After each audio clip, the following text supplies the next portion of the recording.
The first edge of the polar storm had reached the mountain cabin. Snow had started to fall, thick and steady.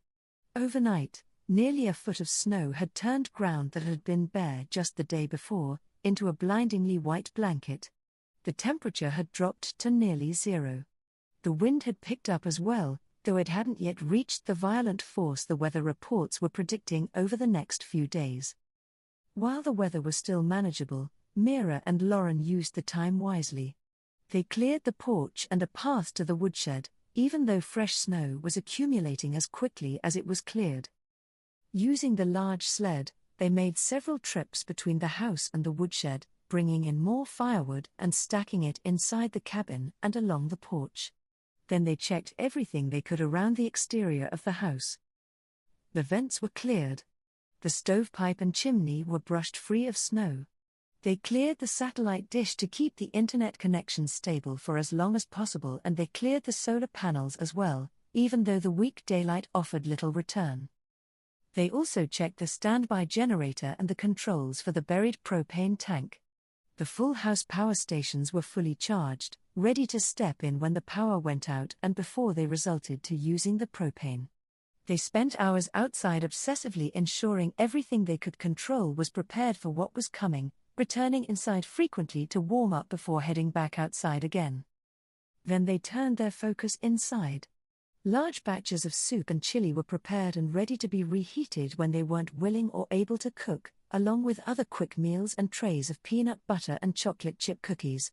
Simple comfort in the face of what was coming. After a hot lunch, Mira returned to working on her book, while Lauren sat in the living room reading one of Mira's books that she'd deliberately brought with her. Occasionally, she'd check the window and push the snow off the porch before returning inside. When the skies began to darken, Mira stepped out of the small room they had set up as an office. She paused when she saw Lauren stretched out on the couch, fast asleep. A faint smile crossed her face as she heard the soft, unmistakable sound of snoring. The cabin was quiet, the only noise coming from the steady crackle of the fire and the sleeping Lauren. Then Mira's phone rang. The sharp sound broke the calm instantly, making Mira jump and pulling Lauren from her sleep. "What? Who is it?" Lauren muttered groggily, unconsciously wiping at her chin. Mira chuckled. "Relax, Lauren," she said. "It's only my phone." She went to the counter and sighed, seeing a name she'd almost forgotten. "Hello, Peter," she greeted pleasantly. "Hey, Mira. Just wanted to let you know I made it home." "Oh. Well, good. I'm glad you made it safely," she replied, her tone giving away nothing. "So, I saw the snow has started and it's insanely cold out. Are you okay in the mountains?" "I'm fine, for now." "Good. It looks like it's going to get really bad over the next few days. Why don't you come home early while you can?" Peter asked, with a casualness that didn't fool Mira. "I can't. I'm in the mountains, so it's already snowing pretty hard here, and I'm guessing the road down is already iced over." Peter chuckled. "I doubt it's that bad yet. Besides, you have good snow tires on your car. If you drive slowly, you can make it." Mira stiffened. For 6 years, she had believed she knew her husband. There had never been any sign that he was anything other than a loving husband. His treatment of Lauren had been the first indication that there was another side to him, but Lauren had brushed it off and said it didn't bother her. Now, the memory of his betrayal and the violence that followed, ending with him throwing her into a blizzard to die, made it impossible to ignore what she had missed before, and she could hear the indifference to her safety in his voice. "I would rather not risk it, Peter. Is there a reason you're so intent on my driving in snow and ice?" Her jaw clenched as she forced herself to remain casual. "Of course there is. I want to see you," Peter replied quickly. "It's been months." "Then you should have come home for Thanksgiving," she reminded him coolly. "I told you, I couldn't." His voice tightened slightly before he continued. "Look, Mira. The truth is, while I do want to see you, the reason I'm calling is to tell you that I asked my family to come tomorrow so they can get here before the worst of the storm." "I see. That makes sense, but what does that have to do with me? Mira, they're your family too, Peter reminded her. They want to see you. Do they? I've never been particularly close to them, especially your parents. I know, but it's Christmas. Besides, the house isn't decorated yet, and you're the one who cooks while they're here. Your mother and sister-in-law cook at home, don't they? I'm sure they can manage. If not, cooking isn't that hard, Peter. Just print out a recipe and follow it. At worst, even a child knows how to make spaghetti. There's no reason to insult me, Mira. Mira thought of several reasons but chose not to say them aloud. Sorry, she said, without meaning it. You're just going to have to make do. There's food in the pantry and the fridge. If you won't cook, then your family will have to step in. They're guests. I can't ask them to cook. What about Lauren? She's actually here with me. What? Why? Because it's her house, Mira replied. She offered me a place to work and came here to help set it up. Then the weather turned, so she stayed. Lauren's house? She's only a maid. Are you saying you're stuck in a rundown shack while a blizzard is on its way? No, Mira. I won't allow that. Come home. And bring Lauren, so she can help with the cooking and cleaning. For several seconds, Mira was truly speechless. Are you serious? She finally managed. Yes, he said, then continued, as though thinking through the situation. And now that I think about it, since you'll be out anyway, stop and buy some more groceries and maybe some heaters. You said there are supplies here, but with extra people, we might need more. Absolutely not, Mira snapped, no longer hiding her irritation. I told you already, the roads aren't safe. I'm not going anywhere and neither is Lauren. Your parents aren't coming until tomorrow, so you can go to the store yourself. But I've got to go, Peter. If you're going to the store, you need to go now while there may still be food and supplies on the shelves. Without saying anything else, she disconnected. For a moment, she missed having a landline where she could enjoy the feel of slamming the phone down. I only heard one side of it, Lauren said cautiously, handing Mira a cup of coffee. Did he really just tell you to buy him groceries in this weather, knowing you're in the mountains? Yes. Wow. I know. I really have no idea how I missed what an ass he is, Mira muttered. It's easy when he's away more than he's home, Lauren said soothingly. And when he was home? I never paid much attention, Mira finished, feeling a touch of guilt. That's not true, Mira. I was at your house enough when he was home to see that you made an effort, but he never seemed to want to go anywhere, except for the times when you were working. He spent his time on his phone and watching television. Mira gave Lauren a grateful smile for her support, but then the smile faded. I'm guessing it's obvious to both of us, what or who he was occupied with on his phone, she muttered. Lauren nodded but kept her opinions of Mira's husband to herself. Something else is bothering you, she said instead. Briefly Mira wondered how this woman seemed to always know what she's thinking. It's not really bothering me, but when Peter told me his family is coming tomorrow, I guess it hit me. What did? What his parents coming early means, what it proves. I don't understand. Lauren, tomorrow, when his parents show up, you remember your dream, right? You remember what happened when they came before? A chill raced through Lauren as she finally understood. Yes. I remember. But, Mira, that doesn't matter anymore. You're safe now and they can't hurt you. Mira looked at Lauren and seeing the earnest sincerity in her brown eyes, Mira felt her tension ease. I know, and, if I haven't said it before, I want you to know that I am so glad you're here with me now, and despite what they did to you, I was so grateful you were with me then. Lauren swallowed, feeling something peculiar in her chest. I am too, she admitted quietly. And I don't for 1 second regret stepping in before. I would do it again, without a thought. Mira felt an unexpected sting of tears, wondering what she'd done to earn such support from a woman that until now, she barely knew. You are an amazing woman, she said. Lauren shifted, feeling a bit awkward, so she did what she did best and offered a half grin. I know, she replied smugly, relieved to hear the full laugh. Amazingly conceited, Mira quipped, when her laughter faded. That too. Now, I think you've procrastinated long enough.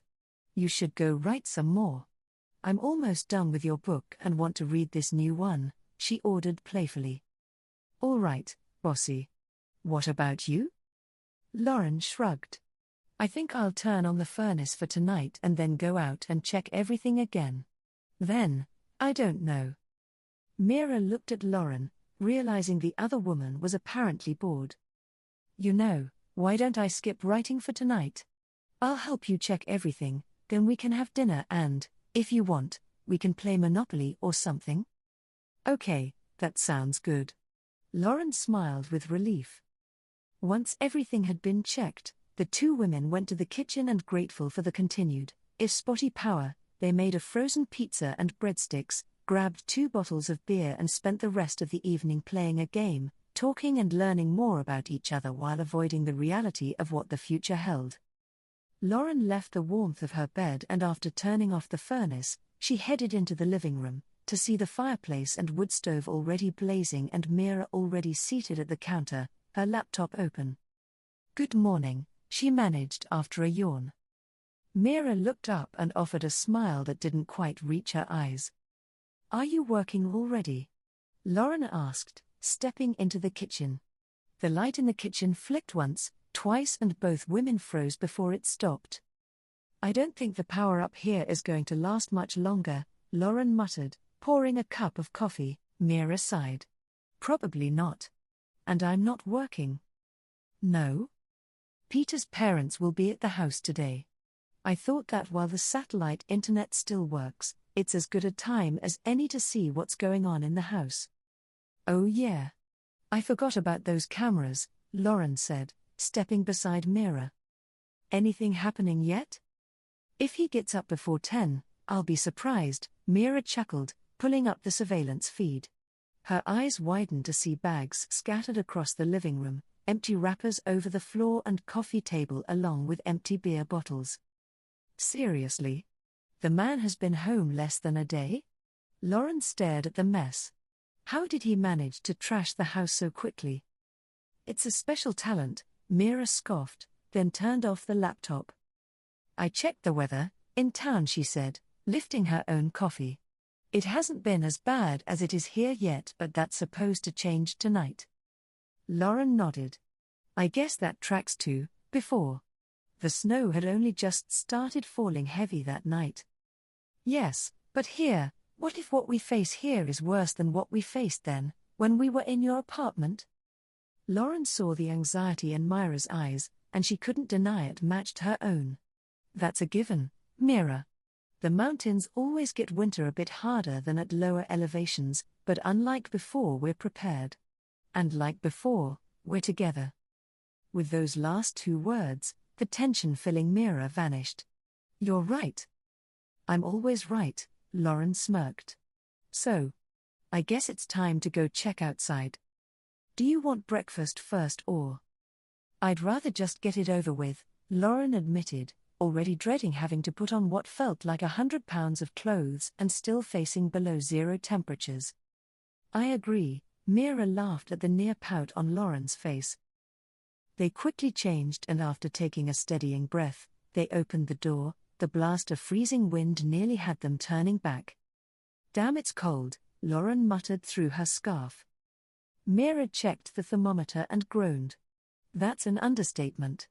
It's 5 below 0. Awesome, Lauren replied dryly, then she noticed the snow. There was already nearly 2 inches of snow on the porch, and the long row of stacked wood. Oh wow.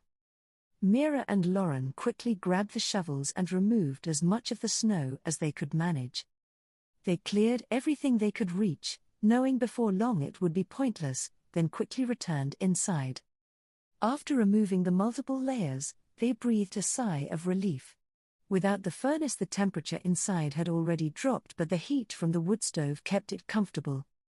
They ate a hot breakfast of sausage gravy and biscuits and then decided to check the news. The screen flickered slightly before the image steadied, revealing a meteorologist standing in front of a map covered in deep blues and purples. "This system is moving much slower than expected," he said. "Current models suggest it may stall over large portions of North and South America. If that happens, we could see prolonged and historic levels of snowfall and sustained sub-zero temperatures." Lauren frowned. "That doesn't sound good." Mira didn't answer right away. "There are also early reports of similar patterns developing overseas," the meteorologist continued. "Though it's too soon to determine if these systems are connected." He paused briefly before finishing. "At this point, officials are urging residents to prepare for extended disruptions and remain indoors as conditions worsen." "It really is everywhere," Mira said with alarmed surprise. "It looks that way. How did I not know any of this before? Even if I never watched the news, I should have seen some alerts." Lauren shrugged. "If you're like me, you stopped believing anything the news said and just ignored it." Mira chuckled. "True. However, it seems this may be the one time they're telling the truth." After cleaning up breakfast, they stoked both fires and decided at Lauren's insistence to make some cocoa and watch cartoons, wanting to get as far from reality as they could get. Mira decided to do some work but didn't want to be alone in the office, so she settled on the couch beside Lauren with her laptop. After a while, they decided to check the surveillance again. Mira turned off the television and opened the surveillance feed. This time, Peter was visible, frantically scrambling to clean up the mess in the living room. "Apparently the family is coming earlier than we thought," Lauren commented with amusement. "Should we be concerned by that?" Mira asked. "You mean as far as what happened before?" "I don't know," Lauren admitted. "I still have trouble accepting this rebirth thing, but I think ultimately, I guess free will trumps even that. At least he had the brains to get more groceries. And it looks like a few heaters too. Not that that will help when the power goes out." Mira couldn't hide a small smirk. "I wonder how close they'll be after spending days huddled under blankets together." Lauren couldn't help but laugh at the image. "I really hope the internet holds long enough for us to watch that." "Me too," Mira replied, then closed the laptop. Still, that was entertaining. Lauren leaned back against the couch. "What? Watching cartoons or watching Peter panic clean his own house?" Mira laughed. "Both. But now what?" "What do you mean?" Mira shrugged. "We've prepped. We've cooked. We've checked the weather. We've watched cartoons." She grinned. "And it's way too cold for me to beat you in a snowball fight. I'm officially out of ideas." Lauren rolled her eyes. "Since you wouldn't beat me, that's not an issue," she replied dryly. "I guess, since we seem to have the time, I may take a nap." "That actually sounds like a good idea. Maybe I'll dream of something else for you to do." "Oh goody," Lauren drawled, smiling at Mira's laugh, a sound she was growing more and more fond of. When they woke a short while later, the light in the cabin had shifted. The snow continued and the sky remained a silver gray, but the large windows in the cabin provided enough light that they didn't have to turn on the lights. Mira had already returned to the counter, her laptop open as she worked through the final pages of a chapter, a bowl of reheated soup sitting beside her. Lauren stretched out along the couch, a book in her hands, though she found herself reading the same page more than once. For a while, neither of them spoke. The fire crackled steadily, and the whistle of the wind sounded through the cabin. "Almost done?" Lauren asked without looking up. "Almost," Mira replied. "If I can finish this now, I won't have to worry about it later."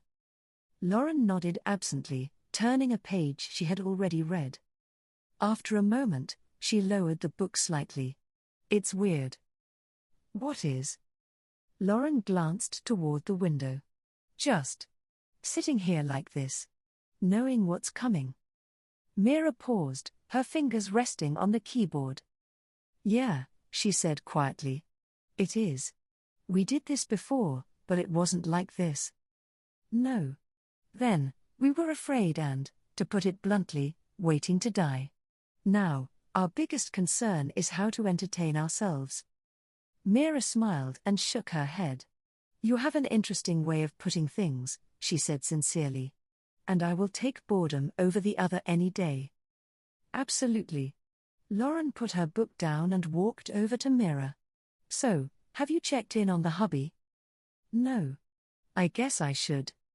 She closed her manuscript and opened the surveillance feed. She was only slightly surprised to see Peter's family had already arrived and was seated in the living room. So, the party has started, Lauren commented. Looks like. That's Grace and Frank, Peter's parents. The other two are Pam and Brad, his brother and sister-in-law, and, she looked, a sharp, unexpected pain shot through her. She saw her husband sitting on the other sofa, his arm wrapped around a blonde woman. And there's Peter along with whom I assume is that tramp Vanessa. Lauren said stiffly, feeling angry, not just at the reminder of the past life, but at the pain clearly on Mira's face. I guess so, Mira said quietly. Lauren and Mira fell silent as they listened. On the screen, Peter's mother looked around the room with clear dissatisfaction. So what's the plan for dinner? She asked. And where is Mira? Peter let out a short laugh. She's up in the mountains pretending to work on her book or something. She says she's stuck there because of the weather. She can't be, Vanessa protested. You were supposed to tell her about us tonight. Peter squeezed her shoulder. I will, baby. It just may have to wait a little. This is unacceptable, his mother said sharply. She should come home. We're guests. I'm not about to cook. Do you still have that maid? Where is she? She's not here, Peter replied. She went with Mira. Brad let out a quiet laugh, a smirk spreading across his face. Really? Just the two of them, up in the mountains? His grin turned lecherous as he wiggled his eyebrows. Pam elbowed him lightly, though she was smiling. Brad. What? He said, shrugging. It's a little strange, isn't it? Hiring help when it's just the two of you is one thing. Running off together is another. Mira and Lauren both stiffened, but neither of them said anything. Frank waved a hand dismissively. I don't care what they're doing. The question is who's making dinner. Peter's mother sighed, clearly irritated. We drove all the way out here without any trouble. There's no reason Mira couldn't do the same. She pulled her phone out and tapped the screen. Mira's phone rang beside her. Here we go, she muttered before answering. Hello? Where are you? Grace snapped. Hello to you too, Grace, Mira replied dryly. Forget that. Your father-in-law and I just arrived at your house to see my son. Imagine my surprise to find that my son's wife is off gallivanting in the mountains with her maid. Lauren choked on her coffee but stayed silent. We're not gallivanting, Grace. We're snowed in. I don't believe that. It's barely snowing here. The roads are fine. We're in the mountains, Grace, Mira replied, her tone patient but pointed. Higher elevation. Different conditions. Don't patronize me, Mira. The fact is, we're here and you need to be here too. We're waiting for dinner and my son shouldn't have to do the cooking since he's the one who works for a living. Mira stiffened, about to tell Grace who actually made most of the money, but a gentle hand on her shoulder eased her temper. Well then, have Pam cook, she said evenly. Or Vanessa. Silence. Grace. Are you still there? Mira asked, amusement slipping into her voice as she watched the startled expressions on the screen. Vanessa? Grace asked, confusion creeping into her tone. Yes, you know. Peter's whore? Peter jumped to his feet and Mira instantly flinched, remembering it was that word that led to the beating. The hand on her shoulder squeezed as if feeling her fear and reminding Mira that she was safe. There isn't any need for the vulgarity, Mira, Grace managed. And I don't know what you're talking about.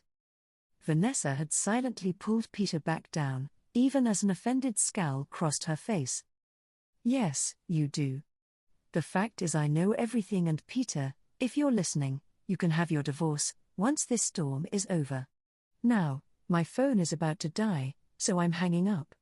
Neither Lauren nor I are leaving this cabin, especially not to play servant to a bunch of ungrateful leeches.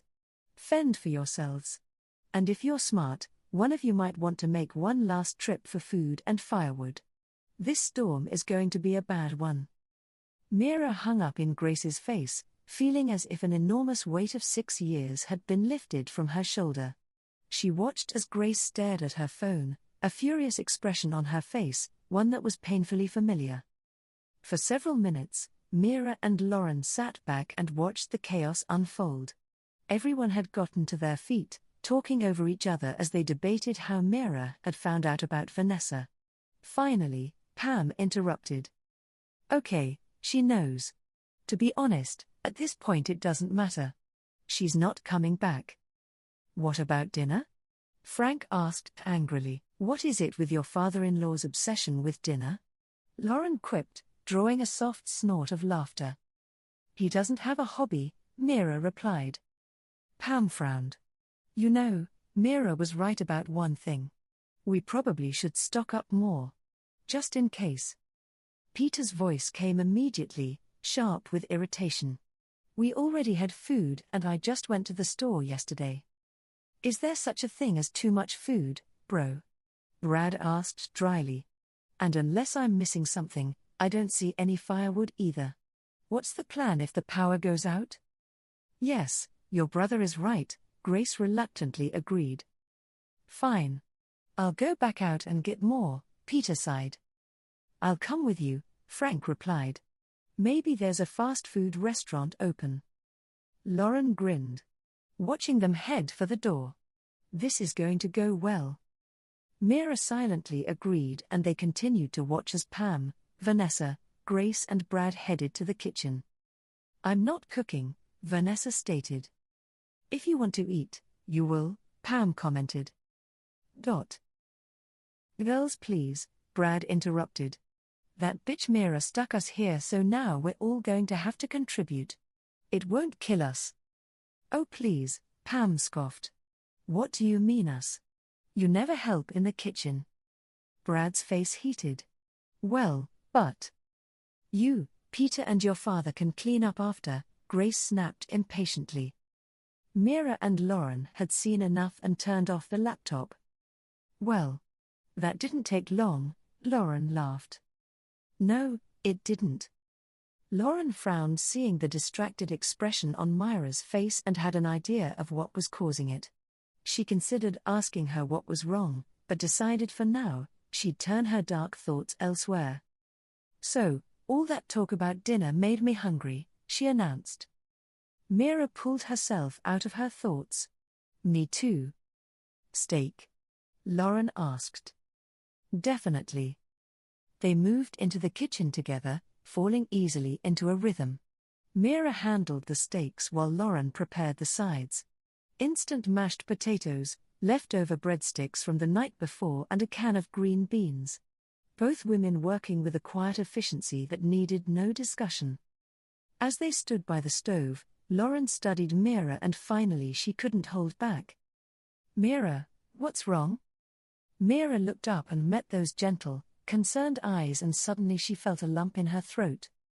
Seeing Vanessa and Peter's reaction when I insulted her, it all came flooding back. Mira, Lauren breathed, moving to stand beside her. I know it didn't happen, at least in this life, but I still feel it, and, her words caught, and suddenly, everything broke free and she began to cry. Immediately, Lauren pulled her into her arms. Not stopping her tears, while fighting her own, both at the memory of the pain she'd also endured, but more to see such a strong woman brought to tears over a family like the Jarvises. You're safe, Mira, she said softly. We're safe. After a few moments, Mira pulled away, wiping at her eyes with a quiet breath. Thank you. Lauren gave a small shrug, as if it were nothing. anytime. Their moods lightened, they finished cooking and sat down to eat, the warmth of the meal grounding them again. For a while they ate in silence, but then Lauren began to laugh. "What?" Mira asked, as always, her heart lightening at the warm sound. "I was just remembering that deer in the headlights expression on Peter's face." Mira thought and then found herself laughing along with Lauren. "I wonder if I can do screenshots from the footage. If you do, I want copies." "I'm glad we decided not to clean out the house before we came here," Mira admitted as she finished her steak. "Are you?" "Of course. We didn't need to take all the food and blanket to make that family suffer. They'll take care of it all on their own." They finished dinner in a lighter mood than either of them expected. As they cleaned up the kitchen, they heard the sound of the wind beginning to pick up. The lights flickered once. Then again, and both of them stilled. When the power held, Lauren let out a breath. "I'm not taking chances." She moved to the fireplace and the wood stove, adding more logs to both before turning the furnace on to give the house an extra boost of heat. Mira made some cocoa and turned off the lights while Lauren grabbed a tin of cookies and turned on the television. They settled in, but both carried a tension as they prayed the power would stay on, at least until daylight.